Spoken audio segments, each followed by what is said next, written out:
নমস্কার বন্ধুরা, দিদির রান্নাঘর উইথ ব্লগ চ্যানেলে আপনাদের প্রত্যেককে স্বাগত। দেখুন, আজকে নিয়ে চলে এসেছি পটলের ভীষণ ইউনিক একটা রেসিপি। এটাকে পটলের দোরমা বলেও ভুল করবেন না, এটা কিন্তু পটলের পুর ভরে ভাজা। আমরা তো নর্মালি বাড়িতে পটলের দোরমাও সবাই বানাই, বা পটল ভাজাও ডালের পাতে সবাই আমরা বাড়িতে খাই। কিন্তু এইভাবে একবার পটলের মধ্যে পুর ভরে ভেজে ডালের পাতে খেয়ে দেখুন, এর স্বাদ এতটাই সুন্দর, নর্মাল পটল ভাজার স্বাদ ভুলেই যাবেন। তো চলুন আজকের এই রেসিপিটা আমি কিভাবে বানালাম দেখে নিন। তো দেখুন বন্ধুরা, এদিকে আমি পটলগুলোকে এইভাবে কেটে পরিষ্কার করে মাঝখান থেকে পুরগুলোকে সব পটলের শাঁসগুলোকে এইভাবে কুড়িয়ে বের করে নিয়েছি। এইবার আগে একটা পেস্ট রেডি করব। এইবার মিক্সির বাটির মধ্যে নিয়ে নিয়েছি পটলের পুরানো শাঁসটা। এর মধ্যে দিয়ে দিচ্ছি কয়েকটা কাঁচা লঙ্কা,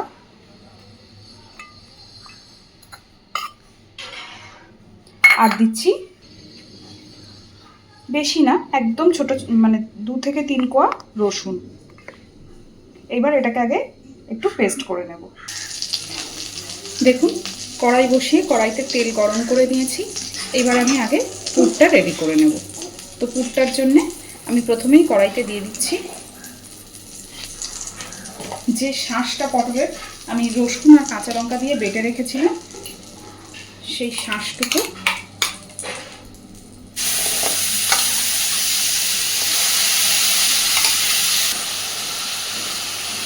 এইবার এর মধ্যে একই সাথে দিয়ে দিচ্ছি একটা আলু, আমি গ্রেট করে রেখেছি, সেই গ্রেট করা আলুটা।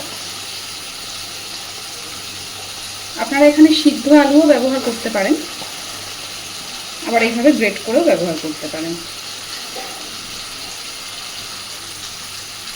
একই সাথে দিয়ে দিচ্ছি খুব সামান্য একটু পেঁয়াজ আর কাঁচা লঙ্কা একসাথে বাটা। যেহেতু আমি পটলের শাঁসটা যখন বেটেছি তার মধ্যে কাঁচা লঙ্কার ব্যবহারও করেছি আর কয়েক কোয়া রসুনের ব্যবহারও করেছি, তাই এই পর্যায়ে শুধুমাত্র একটু পেঁয়াজ বাটাই দিলাম। এর মধ্যে 2-3টে কাঁচা লঙ্কা একসাথে দিয়ে বাটা ছিল। খুব ভালোভাবে এটাকে নাড়তে থাকবো।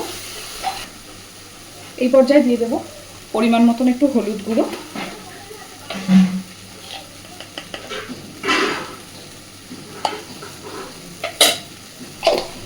আর দিয়ে দেবো একটু লবণ। দেখুন, বাড়িতে আমরা ন্যাচারালি পটলের দোরমা তো সবসময়ই খেয়ে থাকি, কিন্তু ডালের পাতে কখনো কখনো এইভাবে পটলের এই পুরের ভাজাটা করে ব্যবহার করে খেয়ে দেখবেন, এটাও কিন্তু খেতে ভীষণ ভালো হয়। আপনারা চাইলে যদি চিংড়ি মাছ ব্যবহার করতে চান তাহলে এই সময়তেই চিংড়ি মাছটাও, ছোটো ছোটো চিংড়ি মাছটাও এই সময়তেই দিয়ে দেবেন। যদিও আজকে আমি এখানে চিংড়ি মাছের ব্যবহার করছি না। পটলের দোরমার স্বাদ একরকম, আর এইভাবে পটলের পুর করে ভাজা তার স্বাদ কিন্তু সম্পূর্ণ আলাদা। তো খুব ভালোভাবে এবার পুরটাকে নেড়ে চেড়ে ভাজতে থাকবো ততক্ষণ পর্যন্ত যতক্ষণ না এটার থেকে তেল ছাড়ছে।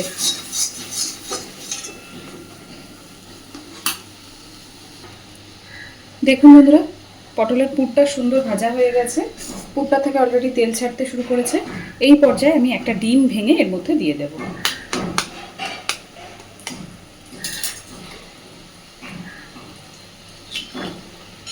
যদি চিংড়ি মাছের ব্যবহার না করেন তাহলে অবশ্যই একটা ডিমের ব্যবহার এখানে করবেন।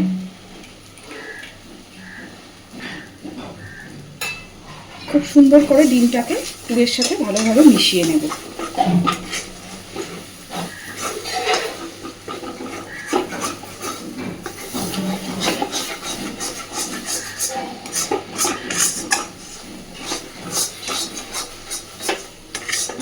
আর এই পর্যায়েতে ডিমটা দেওয়ার পরে কন্টিনিউয়াসলি এটা নাড়তে থাকতে হবে যতক্ষণ না ডিমটা সুন্দরভাবে ভাজা ভাজা হয়ে পুরো পুরটা কড়াইয়ের গা থেকে ছেড়ে আসছে।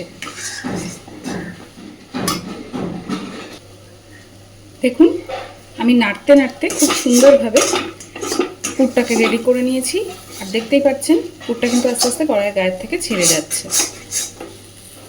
এই যে এইরকম অবস্থায় এবার আমি গ্যাসের ফ্লেমটাকে অফ করে দেব আর পুরটাকে আগে একটু ঠান্ডা করে নেব। পুরটা দেখুন বেশ অনেকটাই ঠান্ডা হয়ে গেছে। এইবার আমি এখান থেকে অল্প অল্প করে চামচে করে করে পুর নিয়ে এইভাবে পটলের মাঝখানে এইভাবে ভরে দেব।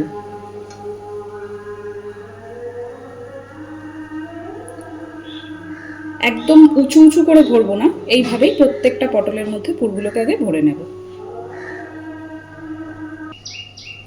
দেখুন আমি সুন্দরভাবে প্রত্যেকটা পটলের মধ্যে পুরগুলোকে ভরে নিয়েছি। এইবার চলুন একটা ব্যাটার তৈরি করে নিই। দেখুন আমি এই বাটিটার মধ্যে নিয়েছি অল্প পরিমাণে বেসন আর চালের গুঁড়ো। চালের গুঁড়োর পরিমাণটা একটু বেশি, বেসনের পরিমাণটা একটু কম। এইবার এর মধ্যে দিয়ে দিচ্ছি পরিমাণ মতো লবণ,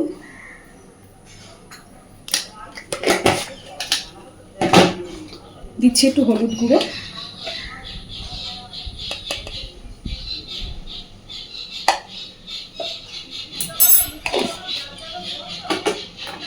দিচ্ছি সামান্য একটু লঙ্কা গুঁড়ো, সম্পূর্ণ অপশনাল, আপনারা চাইলে এখানে লঙ্কা গুঁড়োর পরিবর্তে গোলমরিচের গুঁড়ো ব্যবহার করতে পারেন। আর দিচ্ছি খুব সামান্য পরিমাণে একটু গরম মশলার গুঁড়ো।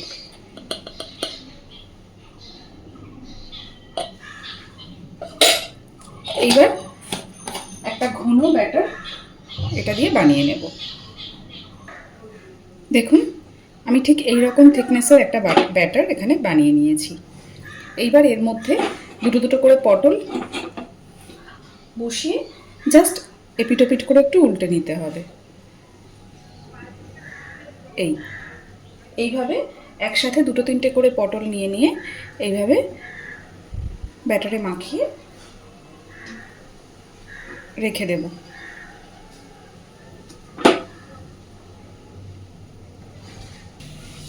দেখুন এদিকে কড়াইতে তেল বসিয়ে তেল খুব ভালোভাবে গরম করে নিয়েছি। আর এইবার ব্যাটারে ডোবানো পটলগুলোকে আস্তে আস্তে তেলের মধ্যে দিয়ে দেব। খুব বেশি তেলে, মানে অনেকটা পরিমাণ তেলে ভাজার প্রয়োজন নেই।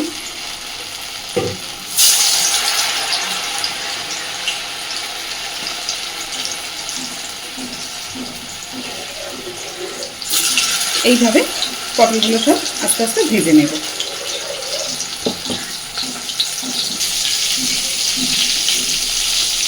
খুব আস্তে আস্তে পটলগুলোকে উল্টে দেব।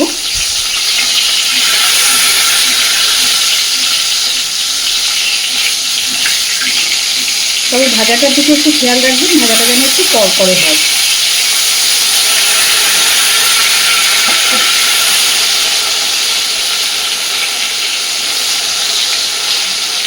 দেখতেই পাচ্ছেন লাল লাল করে একদম সুন্দর করে ভেজে নিয়েছি।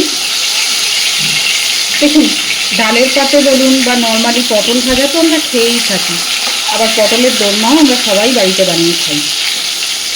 কিন্তু এইভাবে একবার পটলের মধ্যে এইভাবে পুর করে ডালের পাতে ভেজে খেয়ে দেখবেন বা ঘিয়ের সাথে ভেজে খেয়ে দেখবেন, এর স্বাদও কিন্তু ভীষণ ভালো, একদম অন্যরকম স্বাদ আর খেতে অসাধারণ।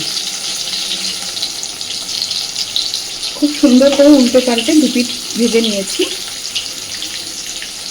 দেখুন এবার হালকাভাবে তেল থেকে ছেঁকে সবকটা পটল তুলে নেব।